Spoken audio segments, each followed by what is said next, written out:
activist judges continue to wage their lawfare campaign against Trump. Late last night, an Obama-appointed judge stopped the administration from cutting federal funds to sanctuary cities and counties. All this comes as MS-13 gangbanger Kilmar Abrego Garcia is now a free man, but ICE says he could be deported to Uganda in 3 days and must check in with an agent in Baltimore on Monday. So the left is not happy. They don't want him talking, becoming more of an international symbol of injustice than he already is. ICE is likely to pick him up, and he would likely be taken to Uganda. That's correct, Alex. There is no understanding for other nations in the world. There's no understanding for the dignity of people in these nations. And there's no respect for the Constitution. Okay, like it or not, Griff, you're my guy again on the details of this, because this has been such a long, winding road. There are so many legal implications. Now he's going to be back in Baltimore on Monday. Tell us where we stand. What happens from here? Well, so let's just deal with politics first, because you were asking about that. Yeah. And Democrats learned that they stopped calling him a Maryland man once they realized that he had only not been a proven wife beater, according to his actual spouse. He had also been accused of trafficking, human trafficking, and an alleged member of MS-13.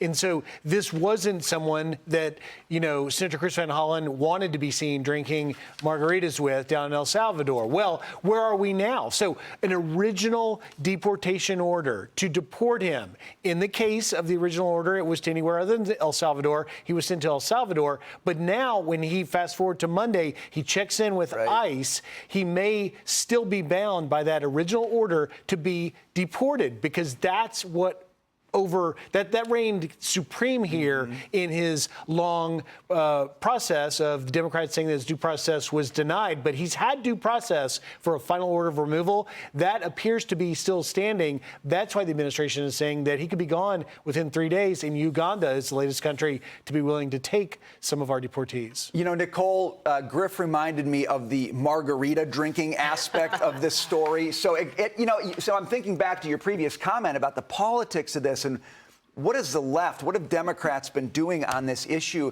And they've been fighting so hard to try to frame this as the Maryland man.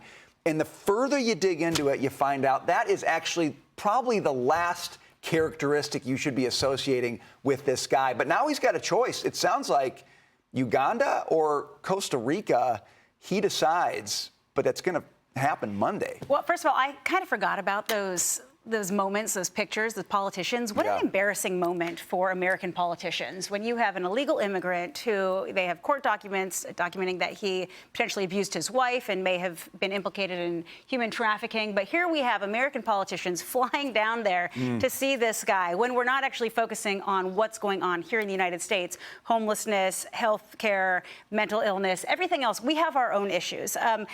Listen, immigration policy is complicated. It really is, and I won't pretend to be an expert in it, but I have recently traveled to Europe with my family, and all I can tell you is, I point to Sweden. Sweden having the highest per capita immigration rates in all of Europe. From 2010 to 2020, they had 1.2 million immigrants come into their country, which is about 10% of their population.